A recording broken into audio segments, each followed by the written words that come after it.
जय हिंद एवरीवन, कैसे हो सब लोग। So today's topic is about global warming. So it is a very important topic and it effects each and every individual living on this planet. सो हम इसके causes, impacts and solution discuss करेंगे. Okay. जब हम lecturette की starting करते हैं तो first of all हमें उस टॉपिक का इंट्रोडक्शन देना बहुत इंपॉर्टेंट है, ताकि हम रिलेट कर पाए, जो लोग सुन रहे हैं उन्हें समझ में आए टॉपिक के बारे में. So we will start with the introduction, right.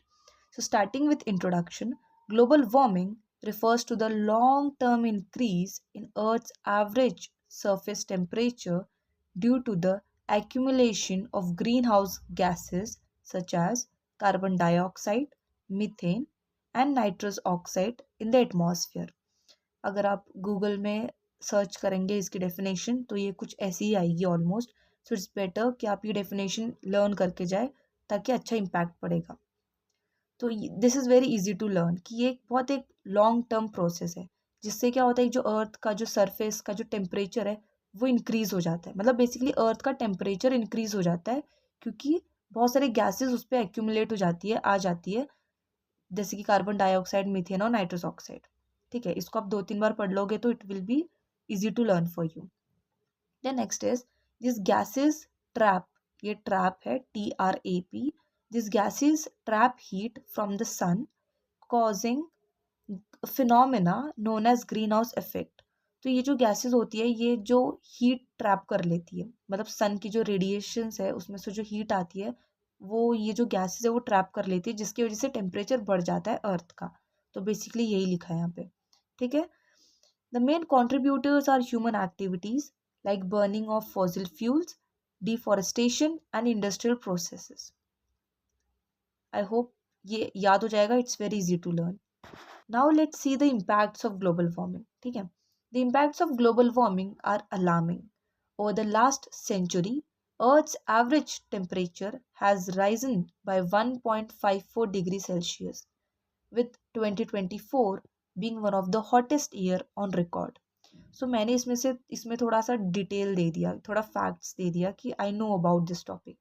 This has led to melting glaciers, rising sea levels, and extreme weather conditions such as heat waves, floods, and droughts. For example, in India, the 2015 Chennai floods, 2023 Himalayan burst, and 2025 flooding impacted Sikkim state. All of these have been linked to climate change. Global warming also threatens biodiversity, with thousands of species at risk of extinction due to habitat loss. तो मैंने इसमें थोड़ा facts दे दिया, इससे क्या impact पड़ता है environment पे वो बता दिया, फिर इंडिया पे क्या इम्पैक्ट पड़ रहा है वो बता दिया. ऑल्सो हमने इसमें बायोडाइवर्सिटी भी इंक्लूड किया है. ठीक है. तो मतलब हम पूरा एस्पेक्ट्स कवर करने की कोशिश कर रहे हैं कि बेसिकली ग्लोबल वार्मिंग किस किस डोमेन में जाके कहाँ कहाँ क्या तबाही मचा के रखी है उसने. तो हम हर एक डोमेन को कवर करने की कोशिश करेंगे इस टॉपिक में. Now, talking about economic losses, global warming impacted severely. According to the World Bank, unchecked climate change could push over 100 million people into poverty by 2030. For a country like India, heavily dependent on agriculture, that is 54.6%, irregular monsoons and heat waves pose significant threat to food, ये food है, to food security and livelihoods. सो इसमें basically मैंने वापस से एक fact डाल दिया कि वर्ल्ड बैंक ने क्या बोला है, फिर हम इंडिया पे क्या फ़र्क पड़ता है, जिसके एग्रीकल्चर पे हम लोग बहुत डिपेंडेंट होते हैं. तो उस चीज़ से, जैसे इरेगुलर मानसून्स होता है, ये तो बहुत बेसिक चीज़ है, बट उस टाइम पे ये चीज़ याद आना इज़ वेरी इंपॉर्टेंट. सो इसलिए हम अगर प्रीवियस पहले ही इन इजी टॉपिक्स को अगर पढ़ के जाए, याद करके जाए, तो it would be better for us. उस टाइम पे हम कॉन्फिडेंटली बोल पाएंगे ड्यूरिंग आर SSBs. अब हमने इतने सारे इम्पैक्ट्स और कॉजेस बता दिए. नाउ द थिंग इज कि अब तुम थोड़ा सोल्यूशंस की तरफ भी जाओ. Despite of these challenges, solutions exist. See ये जो लाइन है ये थोड़ा पॉजिटिविटी शो करता है, तो ये तुम और भी बहुत सारे लेक्चरेट्स में ये लाइन डाल सकते हो, बोल सकते हो. The Paris agreement of 2015 aiming to reduce global warming to below 2 degree Celsius. India, as an achievement, has committed to reduce its carbon emission, ये emission है, intensity by 33.35% by 2030. In conclusion, I would like to say that global warming is a shared responsibility that requires collective global action. On an individual level, simple steps like reducing energy consumption, using public transport, and planting trees can contribute significantly to mitigating global warming. सी मैंने government level का भी दो तीन solution जो मुझे पता था मैंने वो बता दिया.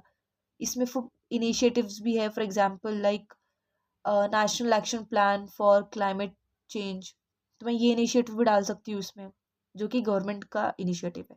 तो मैंने कंक्लूजन में क्या किया कि मैं अपने इंडिविजुअल लेवल पे क्या कर सकती हूँ, स्मॉल स्मॉल स्टेप्स में क्या कर सकती हूँ टू प्रोटेक्ट आवर एनवायरनमेंट.